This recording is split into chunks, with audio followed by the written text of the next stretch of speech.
বন্ধুসকল, আপোনালোকে জানেনে হিন্দুস্তানৰ সৰ্বপ্ৰথম চাহাবীজনৰ নাম কি? তো এই ভিডিঅ'টো আপোনালোকে চাওক, মই আপোনালোকক কম। তো হিন্দুস্তানৰ সৰ্বপ্ৰথম যিজন চাহাবী আছিল, সেই চাহাবীজন কেৰেলাৰ এজন ৰজা আছিল। আৰু সেই চাহাবী এদিন ৰাতি তেওঁৰ ৱাইফক লৈ ৰাস্তাত ঘূৰি আছিল। সেই সময়ত হঠাৎ দেখিলে যে চন্দ্ৰৰ দুটা টুকুৰা হৈছে। তো কিছুদিন পিছত আৰবৰ পৰা এটা গ্ৰুপ আহিছিল বিজনেছ কৰিবৰ কাৰণে ইণ্ডিয়া। আৰু সেই গ্ৰুপৰ মানুহে যেতিয়া বৰ্ণনা দিলে এজন নবী ওলাইছে, সেই নবীজনে এদিন চন্দ্ৰক দুটা টুকুৰা কৰিছিল। তো এই কথা যেতিয়া শুনিলে সেই ৰজাজন তেওঁৰ সম্পত্তি নিজৰ বাই ককাই বিলাই দিলে আৰু আৰবত গুচি গ'ল। যোৱাৰ পিছত মুহাম্মদ সাল্লাল্লাহু আলাইহি সাল্লামৰ হাতত ইছলাম ধৰ্ম গ্ৰহণ কৰিলে।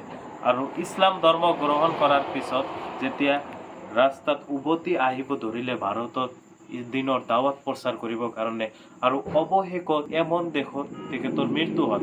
আৰু হুজুৰ সাল্লাল্লাহু আলাইহি সাল্লাম যেতিয়া লগ কৰিছিল, ইছলাম ধৰ্ম গ্ৰহণ কৰিছিল, সেই সময়ত তেখেতৰ নাম আল্লাহ নবী সাল্লাল্লাহু আলাইহি সাল্লাম তাজউদ্দিন ৰাখিছিল।